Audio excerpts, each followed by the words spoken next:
আবার নতুন করে চালু হতে যাচ্ছে রাজশাহী কলকাতার মধ্যকার সরাসরি ট্রেন। বাংলায় ভারতের মালদহ এবং মুর্শিদাবাদ হয়ে রেলপথ কলকাতার সাথে রাজশাহীর যোগাযোগ ছিল অনেক আগে থেকে।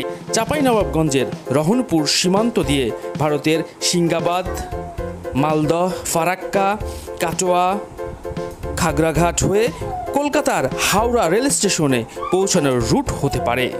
এই 1947 সালে ভারত ও পাকিস্তান পৃথক রাষ্ট্র গঠনের পর সেই যোগাযোগ বন্ধ হয়ে যায়। তবে আবার নতুন করে চালু হতে যাচ্ছে রাজশাহী কলকাতার মধ্যকার সরাসরি ট্রেন। যদিও চিকিৎসা ও ভ্রমণ সহ নানা কারণে এখনও রাজশাহী অঞ্চলের বিপুল সংখ্যক মানুষ প্রতিনিয়ত ভারত যাচ্ছে। রাজশাহী কলকাতার ট্রেন চালুর গুরুত্ব অনেক আগে থেকেই ছিল এই এলাকায়। সেই চাহিদা বিবেচনা করেই চালু হতে যাচ্ছে রাজশাহী কলকাতার মধ্যকার সরাসরি ট্রেন সার্ভিস। তবে কোন রুট দিয়ে চলতে পারে এই ট্রেনটি? পর্যালোচনা করে জানা গেছে, যদি রাজশাহী কলকাতার মধ্যকার ট্রেনটি চালু হয় তবে রাজশাহী কলকাতার ট্রেনটি চাঁপাইনবাবগঞ্জের রহনপুর সীমান্ত দিয়ে ভারতের সিঙ্গাবাদ, মালদহ, ফারাক্কা, কাটোয়া, খাগড়াঘাট হয়ে কলকাতার হাওড়া রেল স্টেশনে পৌঁছানোর রুট হতে পারে।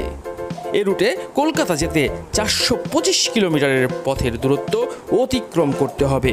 সময় লাগতে পারে প্রায় 11 ঘন্টা। অন্যদিকে চুয়াডাঙ্গার দর্শনা, গেদে সীমান্ত দিয়ে 215 কিলোমিটার দূরত্ব অতিক্রম করে কলকাতার রুট হতে পারে রাজশাহী কলকাতার ট্রেনের রুটটি।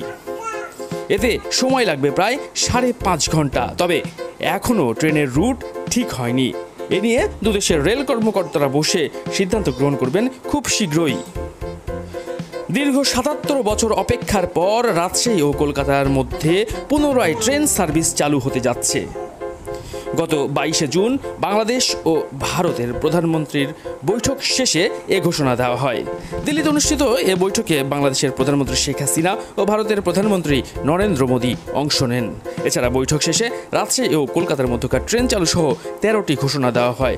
সেই ঘোষণায় 1 নম্বরে রয়েছে রাজশাহী ও কলকাতার মধ্যকার নতুন ট্রেন সার্ভিস চালুকরণ। রাজশাহী কলকাতা ট্রেন চলাচল চালু করতে দীর্ঘদিন যাবৎ প্রচেষ্টা চালিয়ে যাচ্ছিলেন বাংলাদেশ আওয়ামী লীগের সভাপতিমণ্ডলীর সদস্য ও রাজশাহী সিটি কর্পোরেশনের মেয়র AHM খায়রুজ্জামান লিটন। এটি খায়রুজ্জামান লিটনের 2018 ও 2023 সালের নির্বাচনী প্রতিশ্রুতিতেও ছিল। 2023 সালের নির্বাচনী ইশতেহারে শিল্প, বাণিজ্য, যোগাযোগ ব্যবস্থা ও অবকাঠামো উন্নয়ন খাতের 6 নম্বরে আছে রাজশাহী টু কলকাতা ট্রেন ও রাজশাহী টু কলকাতা বিমান এবং রাজশাহী টু কলকাতা সরাসরি বাস সার্ভিস চালু করা হবে বলে উল্লেখ করেছিলেন তিনি। রাজশাহী কলকাতা ট্রেন চালু করতে প্রধানমন্ত্রী শেখ হাসিনার নিকট লিখিতভাবে ও মৌখিকভাবে বারবার দাবি জানিয়ে আসছিলেন রাজশাহী সিটি কর্পোরেশনের বর্তমান মেয়র। এছাড়া রাজশাহী কলকাতা ট্রেন চালুর গুরুত্ব তুলে ধরে রেলমন্ত্রীকে কয়েকবার ডিও দিয়েছেন মেয়র। সর্বশেষ গত 10 মে রেলমন্ত্রী জিল্লুল হাকিম রাজশাহীর সফরে আসলে রাজশাহী কলকাতার সরাসরি ট্রেন ও বিমান চালুর দাবি সম্বলিত ডিও লেটার প্রদান করেন মেয়র লিটন। এ ব্যাপারে রাজশাহী সিটি কর্পোরেশনের মেয়র AHM খায়রুজ্জামান লিটন বলেন, রাজশাহী থেকে কলকাতার সরাসরি ট্রেন ও বিমান যোগাযোগ চালু করা আমার নির্বাচনী প্রতিশ্রুতির মধ্যে অন্যতম একটি প্রতিশ্রুতি। অবশেষে বহুল কাঙ্ক্ষিত রাজশাহী কলকাতা ট্রেন সার্ভিস চালু হতে যাচ্ছে।